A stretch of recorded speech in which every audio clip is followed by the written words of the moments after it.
神風特別攻撃隊、葉桜隊の攻撃を受け、空母フランクリンは、飛行甲板を大破する大損害を受けた。戦死、56名。負傷、60名。これがフランクリン最初の、戦例になる。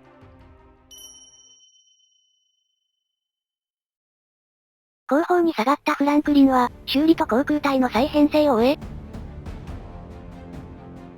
昭和20年3月3日、真珠湾を出港した。そして、3月18日、フランクリンが戦線に復帰した、最初の日であった。この日に行われた日本軍航空隊の攻撃は、執拗なものであった。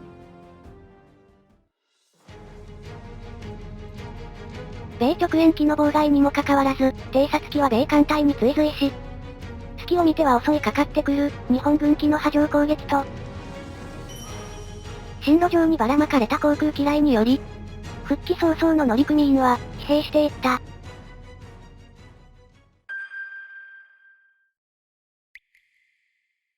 運命の、3月19日。早朝より、レーダーに機影が見られず、ゲイレス艦長は、警戒レベルを下げ、食事と休息を許可した。乗員は、2日ぶりに温かい食事にありつけると、食堂に長い列を作った。その時であった。午前7時9分。雲間から、水星艦爆1機急降下。250キロ爆弾2発を、飛行甲板に叩きつけた。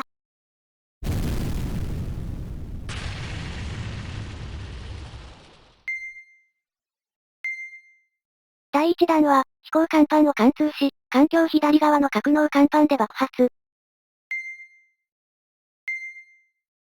第2弾は、その後方に着弾し、後部エレベーターの下で爆発した。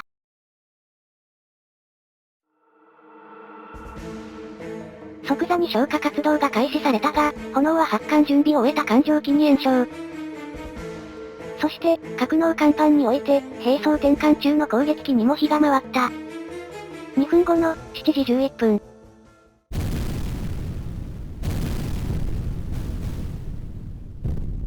周囲にある爆弾、弾薬、ガソリンを巻き込んで大爆発を起こした。格納甲板では、ロケット弾が飛び交い、破裂したパイプからガソリンが溢れ、火の海になった。この大爆発により、この時飛行甲板にいたほとんどが戦死。格納甲板においても、生き残った者はわずか2名と伝えられている。ゲイレス艦長は、弾薬庫注水を命じたが、配管が破壊されたため、注水は行われなかった。午前7時30分。司令官ラルフ・デイブイソン少将は、機関をハンコックに移す決断をする。そして、ゲイレス艦長に、艦長、望みはないと思う、と伝えた。ゲイレス艦長は無言で頷いた。退艦の際にも、デイブイソン司令官は、艦を放棄することを考えた方がいいと思う。火災は制御不能のようだ。この時もゲイレス艦長は、無言で頷いただけであった。二人は握手を交わし、司令官は駆逐艦ミラーに移乗した。デイブイソン司令官が艦を離れて間もなく、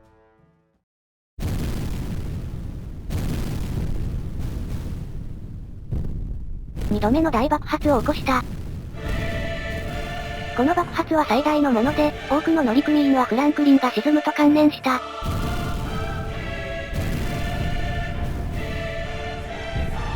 しかし、この煉獄において、任務を果たすべく奮闘している者もあった。その一人、カトリック教従軍牧師である、オキャラハン少佐である。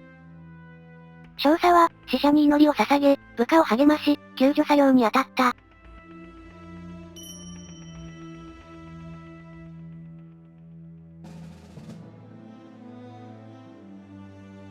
従順サンタフェが雪原、ブリーチーズ V を転調し、負傷者の収容を行った。しかし、フランクリンのボイラーが停止。水力を失ったため、ケーブルが切断されてしまった。オキャラハン少佐は、この時の状況を回想している。重傷を負った数百人の兵士にとって、不幸な瞬間だった。彼らの目を見るのが辛かった。少佐は決断した。浮き足立つ水兵を励まし、救助活動を指揮。そして、炎症を防ぐために弾薬の投棄、弾薬庫注水作業の先頭に立った。そして一方、従順サンタフェのハロルド・フィッツ艦長は、強行雪原を決断した。強行雪原、言葉にすれば一言だが、実行は決死である。かつて、ルソン島沖で炎上した軽空母プリンストンの救援活動中に、従順バーミンガムは誘爆に巻き込まれ、大破した。この時、プリンストンを上回る死者233名、負傷者426名の損害を、バーミンガムは受けたのである。サンタフェの目前で炎上している空母フランクリンは、プリンストンの比ではない。しかし、サンタフェは前進。フランクリン右舷に接舷した。5インチ砲の弾薬が爆発し、サンタフェに航空機の破片、人体の一部が降り注いだが、救助作業が開始された。負傷者に続いて、パイロットが異常。その後、ゲイレス艦長の命令により、消火と送還に必要ではない将兵が移された。サンタフェの勇敢な行動により、多くの乗員は救われた。しかし、まだ艦内に閉じ込められている乗組員がいた。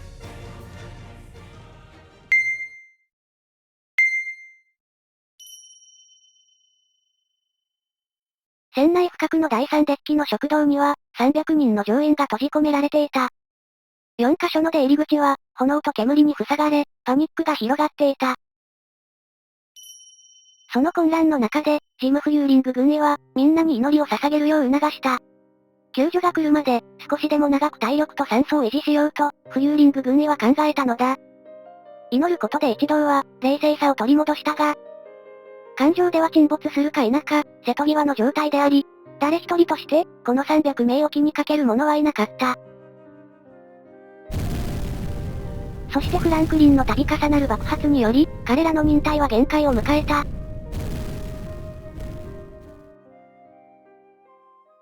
その時、ドナルド・ゲイリー中尉が立ち上がった。ゲイリー中尉は、救助用の呼吸器を持ち、煙の立ち込める通路を通り、通気口を抜け、脱出路を探した。そして、甲板まで300名の仲間を避難させることに成功した。正午になると、フランクリンを取り巻く状況は、少しずつ好転していく。従順サンタフェと護衛駆逐艦は、1706名を救助し、ミッチャー中将から派遣された直縁機は、日本軍機から艦隊を守った。午後3時、従順ピッツバーグは曳航を開始。5ノットの速力で、日本近海から退避を始めた。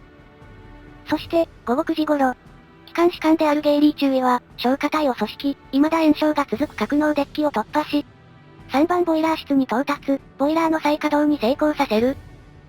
これを短所とし、ボイラー4機が再稼働し、翌20日正午、曳航を中止し、フランクリンは15ノットの速力でウルシー白地へ向かうのである。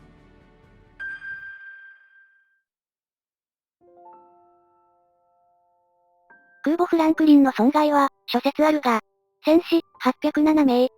負傷、487名と言われている。ここでフランクリンの物語が終われば、不沈艦フランクリンとして映画化され、全米が号泣する名作として後世に残されたであろうが、現実は非常であった。ウルシー白地にて、ゲイレス艦長は帰還する乗員に対し、簡潔な手紙を手渡した。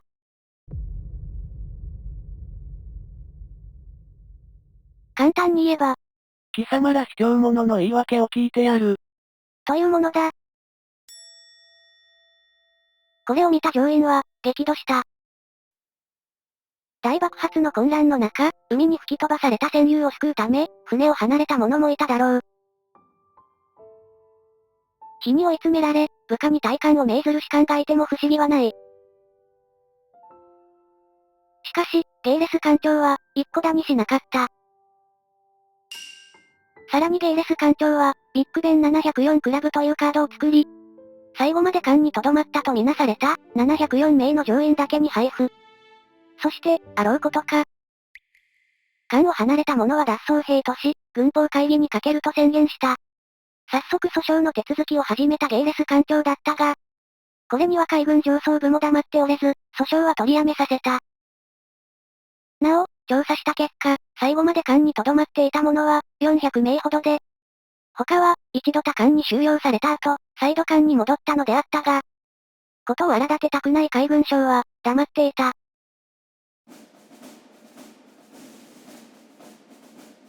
空母フランクリンを救った英雄として、ゲイレス艦長を筆頭に、18名が海軍十字章、22名が、銀星章、115名が、青銅星章、234名が、表彰状、1110名が、名誉戦士章章を授与された。こうして、フランクリンの乗組員は、米国海軍史上、最も多くの勲章を授与された乗組員となった。海軍省としては、これまでの経緯はどうあれ、この授賞式をもってフランクリンの輝かしい歴史の一つとして幕を閉じる予定であったが、そうならなかった。海軍十字章を授与された一人である、従軍牧師オキャラハン少佐は、公に受賞を辞退したのである。その理由を察するところがある海軍省としても、海軍十字章を辞退することは想定外であった。オキャラハン少佐の無言の抗議は、心ある普通のアメリカ人を動かした。そしてその声は、時の大統領、ハリー・トルーマンを動かす力を持った。昭和21年1月23日。トルーマン大統領は、フランクリンの英雄として、オキャラハン少佐と、ゲイリー中尉に、最高勲章である、名誉勲章を授与した。フランクリンの乗組員にとり、待ち望んでいた、真の英雄であった。そして、米海軍も、ガルシア級護衛駆逐艦に、オキャラハン少佐の名前を、ペリー級フリゲート艦に、ゲイリー中尉の名前を冠し、その功績を称えたのである。